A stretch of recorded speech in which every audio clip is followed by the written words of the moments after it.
अस्सलाम वालेकुम my YouTube family, how are you? I hope कि आप सब खैरियत से होंगे, ठीक ठाक होंगे, खुश रहें, आबाद रहें, हंसते मुस्कुराते रहें। तो आज के इस व्लॉग में मैं आपके साथ शेयर करने जा रही हूँ कि मैं अपनी मंथली वेजिटेबल्स को, यानी कि जो मंथली बेसिस पे आती हैं मेरी वेजिटेबल्स, उनको मैं कैसे ऑर्गेनाइज़ करती हूँ कि वो पूरा महीना फ्रेश रहती हैं। तो कुछ टिप्स और ट्रिक्स मैं आपके साथ शेयर करूँगी इस व्लॉग में। तो इस व्लॉग को स्टार्ट करने से पहले हमेशा की तरह छोटी सी रिक्वेस्ट कि अगर अभी तक आपने मेरा चैनल सब्सक्राइब नहीं किया तो जल्दी से इसको सब्सक्राइब कर दीजिए, और अगर वीडियो पसंद आए तो लाइक कीजिए, कमेंट सेक्शन में अपना फीडबैक ज़रूर दीजिए और बेल आइकन को प्रेस करना मत भूलिएगा। तो आइए स्टार्ट करते हैं आज का व्लॉग। तो जनाब, सबसे पहले बारी आती है टमाटरों की। टमाटर के मैं टमाटर कैसे ऑर्गेनाइज़ करती हूँ। मेरे घर में जो है ना वो मंथली बेसिस पे टमाटर आते हैं, क्योंकि डेली बार बार जो है ना वो लेना मुझे भी मुनासिब नहीं लगता, और मैं खुद भी जो है ना बहुत तंग होती हूँ। तो इसलिए मैं मंथली स्टॉक की एक दफ़ा कर लेती हूँ। लेकिन इस दफ़ा जो मेरे हस्बैंड लेके आए ना, उनको जो है ना थोड़ा सा चूना लगा दिया है सब्ज़ी वाले ने, क्योंकि वो पूरी पेटी लेके आए थे और पेटी के ऊपर ऊपर जो है ना सही अच्छे ताज़े और बड़े पड़े हुए थे, लेकिन दरमियान में जब हमने खोली घर में तो नीचे जो है ना बिल्कुल छोटे छोटे दाने थे। तो मेरे हस्बैंड ना बड़े खुश थे कि आज मैं बड़े अच्छे टमाटर लेके आए। तो जब फिर मैंने खोले तो मैंने कहा ये देख लें आप क्या लेके आए हैं आज, कच्चे भी और छोटे भी। तो वो कहते हैं नहीं नहीं, ये तो छोटे नहीं है, तो काफ़ी अच्छे हैं, तुम देख लो। मैंने कहा आप आके देखें, मैंने तो देख लिए हैं। खैर एनी हाउ यूज़ तो करने, अब ज़ाया तो नहीं करने। तो फिर मैं इनको ऐसे यूटिलाइज़ करती हूँ कि अच्छी तरह से वॉश कर देती हूँ। फिर एक शॉपर में जो है ना मैं इनको एयर टाइट बैग हो, शॉपर हो या कंटेनर हो, उसमें डाल के तो मैं फ्रीज़र में रख देती हूँ, जो कि मतलब मैं ग्रेवी वगैरह में डालती हूँ या इस तरह सालन वगैरह जब बनाना हो तो उसके लिए। और फ्रिज में जो है ना मैं सलाद और चाट वगैरह के लिए रखती हूँ कुछ, क्योंकि फिर फ्रीज़र वाले जो है ना वो उसमें यूज़ नहीं होते। तो वो मैं क्या करती हूँ, मैं बास्केट में रख देती हूँ, बास्केट में ख़राब नहीं होते हैं मेरे टमाटर, पूरा महीना आराम से चल जाता है। आप इसका पेस्ट बना के भी रख सकते हैं, डिफरेंट तरीके हैं इसको यूटिलाइज़ करने के। इसका पाउडर भी बना सकते हैं, लेकिन मुझे वो तरीका जो है ना वो सही नहीं लगता, क्योंकि मुझे जो है ना वो चीज़ जब हम बनाते हैं तो फिर वो टेस्ट मुझे नहीं आता। इसलिए मैं इस तरह से अपने टमाटरों को यूटिलाइज़ करती हूँ। अब नेक्स्ट है मटर, यानी कि मटर भी जो है ना आपको पता है इनके रेट एकदम से हाई हो जाते हैं, कभी कम हो जाते हैं। तो बस मैंने ये इस दफ़ा जो है ना एक ही दफ़ा बोला कि मैंने अपने हस्बैंड को, मैंने कहा 5 किलो ले आए। तो बस वो ले आए थे, तो फिर मैं इनको ऐसे करती हूँ कि इनके दाने निकाल दिए थे। हुराइमा को जो है ना ये काम मेरे साथ बड़ा पसंद है, तो हुराइमा ने जो है ना मेरे साथ लग के टमाटरों में से ये दाने निकाल दिए थे। फिर मैंने गर्म पानी में नमक और सिरका डाल के इनको हाफ़ बॉयल किया, मतलब फुल नहीं किया, 50% बॉयल किया। बॉयल करके जब ये ठंडे हो गए तो इनको एयर टाइट पैकेट में या शॉपर में डाल के ना मैंने फ्रीज़र में रख दिया था। तो फिर जब यूज़ करने होते हैं हमें, तो वहाँ से मैं निकाल देती हूँ। मतलब छोटे-छोटे पैकेट्स बना के मैं इनको फ्रीज़ कर देती हूँ। हमेशा से मेरी ये रही यही तरीका है, और ऑलमोस्ट 2 मंथ्स भी लग जाते हैं कभी-कभी, और ये ख़राब नहीं होते हैं। बस ये कि आप नमक और सिरका डाल के उसको बॉयल करें।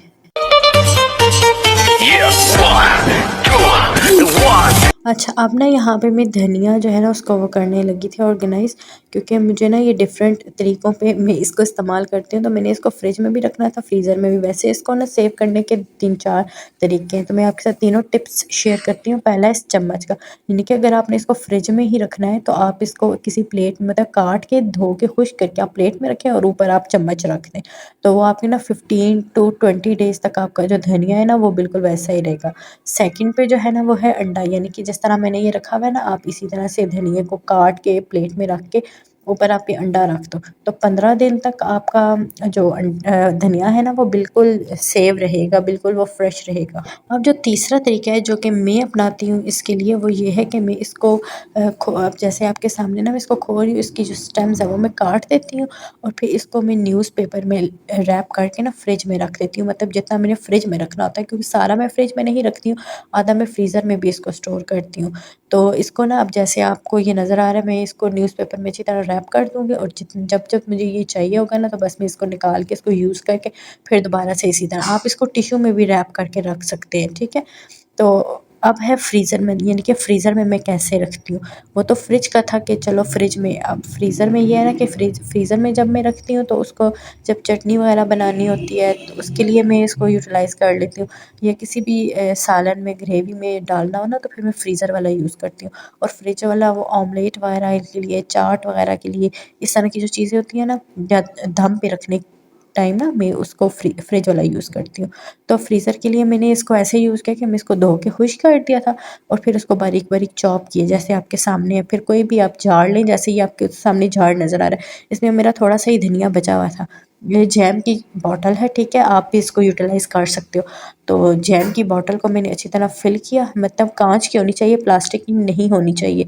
तो ग्लास जार जो है ना, आप उसको फ़िल करके आप फ्रीज़र में रख दो। ऑलमोस्ट 2 मंथ्स तक आपका कोरिएंडर बिल्कुल फ्रेश रहेगा। अक्सर ख़वातीन जो है ना वो प्लास्टिक के जार में रख लेती हैं, तो प्लास्टिक के जार में ये इसके रिज़ल्ट आपको नहीं मिलेंगे। वो आफ्टर 15 डेज़ ही ना उसका कलर ब्लू होना स्टार्ट हो जाएगा। तो इसकी शर्त यही है कि ग्लास जार होना चाहिए। तो हमारे घरों में जैम की बॉटल्स, अचार की बॉटल्स इस तरह पड़ी हुई होती हैं, तो आप उनको यूटिलाइज़ कर सकते हो, ठीक है? तो मैं भी ऐसे ही करती हूँ। अब नेक्स्ट है ग्रीन चिलीज़। कोरिएंडर तो हो गया, अब ग्रीन चिलीज़ को मैं कैसे स्टोर करती हूँ। इसी तरह इनको वॉश करके आप फिर जो है ना किचन टॉवल पे मैंने स्प्रेड कर दिया था इनको, ताकि ये अच्छी तरह से खुश्क हो जाए, और जो ख़राब हुई हुई थी ना वो पहले ही आपने फेंक देनी है, वरना आपकी जो बाकी चिलीज़ हैं वो भी ख़राब होंगी। तो इनको अच्छी तरह से खुश्क करके फिर इनकी स्टेम्स सारी आप काट लो सबकी, और इनको अच्छी तरह से आपने खुश्क करना है। अच्छा ना, सब्ज़ मिर्चों का मैं अचार भी बनाती हूँ ना, तो वो भी इंशाल्लाह जल्दी मैं ये रेसिपी आप लोगों के साथ शेयर करूँगी। बहुत मज़े का बनता है वो भी। जब आप 100% श्योर हो जाएँगे कि अब इनमें बिल्कुल भी वाटर नहीं है, मॉइस्ट नहीं है, आपने अच्छी तरह इनको ड्राई कर लिया है, तो आप एक बाउल लें। बाउल में आप टिश्यू को रखें, फिर ऊपर ग्रीन चिलीज़, फिर अगेन टिश्यू एंड ग्रीन, मतलब बाकायदा आपने ना उसको टिश्यू में रैप कर देना है। रैप करके आप उसको किसी भी कंटेनर में रख के आप उसको फ्रिज में रख सकते हो। ऑलमोस्ट 45 डेज़ तक आपकी ग्रीन चिलीज़ बिल्कुल सेफ़ रहेंगी। और फ्रेश भी रहेंगी, ना टेस्ट ख़राब होगा ना कलर। और जब फ्रीज़र में मैं क्या करती हूँ, बाकी जो ग्रीन चिलीज़ है उनको एक शॉपर में करके ना बंद करके, मतलब बाकायदा शॉपर में कोई सुराख नहीं होना चाहिए, इसको डबल में शॉपर कर देती हूँ और उसको फिर मैं फ्रीज़र में रख देती हूँ। इस तरह जब भी किसी सालन वग़ैरह में या कुछ इस तरह से मैंने करना हो ना, तो आराम से चटनी के लिए स्पेशल जो है ना, मैं फिर फ्रीज़ हुई हुई ग्रीन चिलीज़ को ही यूज़ करती हूँ। अब है जिंजर, यानी कि अदरक। अदरक को स्टोर करना बहुत मुश्किल है। अक्सर ये होता है कि हम काफ़ी ज़्यादा अदरक ले आते हैं, लेकिन जब हमें ज़रूरत पड़ती है तो या तो उस अदरक जो है ना वो बिल्कुल सूख जाती है, बिल्कुल इस्तेमाल के काबिल नहीं रहती। तो आज मैं आपको यही बताने जा रही हूँ कि मैं इसको कैसे यूटिलाइज़ करती हूँ। तो आपने इसको अच्छी तरह से जो है ना टिश्यू के साथ साफ़ कर देना है, वॉश नहीं करना है। टिश्यू के साथ साफ़ करके अगर इसमें आपको मॉइस्ट लगे तो आपने इसको ड्राई करना है। तो मैंने इसको धूप में रख लिया था ऑलमोस्ट आधे घंटे के लिए, ताकि अच्छी तरह से ये खुश्क हो जाए। क्योंकि इसमें जो मॉइस्ट होता है ना, अगर आप ऐसे ही रख दोगे तो आपकी ये जो अदरक है ना उसको फ्रिज में भी उल्ली लग जाएगी। तो ये देखिए काफ़ी ज़्यादा इसमें से गंध निकल आया था, तो फिर इसको मैंने धूप में रखा था आधे घंटे के लिए, और ये अच्छी तरह से फिर ड्राई हो चुकी थी। और उसके बाद इसको मैंने स्मॉल पीसेस में कट कर दिया था, और फिर इसको जो है ना शॉपर में भी आप रख सकते हो, और अगर आपके पास कंटेनर है, एयर टाइट कंटेनर, आप उसमें भी रख के इसको फ्रीज़र में रख सकते हैं। फिर जब भी आपको यूज़ करना हो ना, तो आप इज़िली इसको ग्रेटर की मदद से ग्रेट कर देंगे, तो वो आपके पास आसानी से ग्रेट हो जाएगी। बड़े पीसेज़ ये है ना कि उनको फिर ग्रेट करना थोड़ा मुश्किल होता है, इसलिए मैंने इसको स्मॉल पीसेज़ में इनको कट करती हूँ हमेशा। आप अगर चाहें तो आप बड़े पीसेज़ भी रख सकते हैं, लेकिन फिर उनको ग्रेट करना बहुत ही मुश्किल होता है। तो इस शापर को बस आप फ्रीज़र में रख दीजिएगा, तो आपका पूरा महीना जो है ना वो अदरक बिल्कुल फ्रेश रहेगी। नेक्स्ट है गार्लिक, यानी कि लहसुन। लहसुन को अब हमने किस तरह से सेव करना है। अब ये देखिए मेरे हस्बैंड जो इस दफ़ा कोई नई किस्म का लहसुन लाए कि जिसको जब मैं बनाती हूँ ना तो ये भी बड़ा झाग-झाग ये बन जाता है, फोमी सा हो जाता है, तो अच्छा लग इसका टेस्ट भी काफ़ी अच्छा है। तो बस आपने ना इसको इस किचन टॉवल के साथ पहले खुश्क कर लेना है, बिल्कुल इसके जो है ना छिलके नहीं उतारने हैं आपने, और बस इसको किचन टॉवल के साथ आपने ड्राई करना है, और एक शॉपर में डाल के, या आपके पास अगर है पैकेट्स, एयर टाइट पैकेट में डाल के आप इसको फ्रिज में रख दें। और अगर आप फ्रीज़र में रखना चाहते हैं तो आप इसको ऐसे ही फ्रीज़र में भी रखें, आप इसके छिलके नहीं उतारिएगा, अदरवाइज़ आपका जो लहसुन है वो ग्रीन हो जाएगा। तो मैं इसको फ्रीज़र में नहीं रखती होती, मैं इसको फ्रिज में ही रखती हूँ। और अगर आप चाहें तो आप इसको बास्केट में भी रख सकते हैं, आप इसको बास्केट में रख के फ्रिज में रख दें, तो आपका जो ये लहसुन है वो पूरा महीना बिल्कुल फ्रेश रहेगा, ना इसका कलर ख़राब होगा और ना ही इसका टेस्ट ख़राब होगा। तो मेरे ये दोनों एक्सपेरिमेंट्स जो है ना वो कामयाब हो चुके हैं, मैंने ये किए हुए, शॉपर वाला भी और बास्केट वाला भी। तो आपको इन दोनों में से जो भी सूटेबल लगता है आप वो कर सकती हैं। ये 100% ऑथेंटिक है, ये मेरे अपने ट्राइड एंड टेस्टेड हैं। एक तो मेरी अपनी तबीयत भी ठीक नहीं थी, आपको मेरी आवाज़ से तो पता लग ही रहा होगा कि अभी तक मेरी बिल्कुल भी मेरी तबीयत ठीक नहीं है।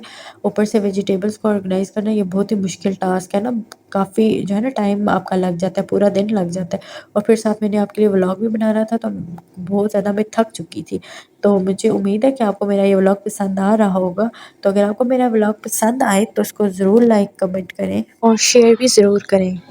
और बाकी जो फिर प्याज और आलू रह गए थे तो वो मैं उनको कुछ भी नहीं करती, उनको बस वैसे ही मैं शॉपर में से निकाल के जो मेरा बास्केट रैक है, सॉरी वेजिटेबल रैक है, मैं उसमें नीचे मैंने एक शॉपर बिछा रख दिया होता है, उसके ऊपर मैं एक हिस्से में ना पोर्शन में रख देती हूँ अनियन और दूसरे में पोटैटोज रख लेती हूँ। इस तरह ये नीचे घन भी नहीं बनता और पूरा महीना आराम से गुजर भी जाता है। तो ये था मेरा आज का व्लॉग, जिसमें मैंने आपके साथ अपनी टिप्स और ट्रिक्स शेयर की कि मैं पूरे महीने की वेजिटेबल को किस तरह ऑर्गेनाइज़ करके रखती हूँ। अगर आपको मेरी ये वीडियो पसंद आई हो तो लाइक कीजिएगा, शेयर करें, कमेंट सेक्शन में अपना फीडबैक ज़रूर दें। तो मिलते हैं नेक्स्ट व्लॉग में, तब तक के लिए मुझे दीजिए इजाज़त। अल्लाह हाफ़िज़।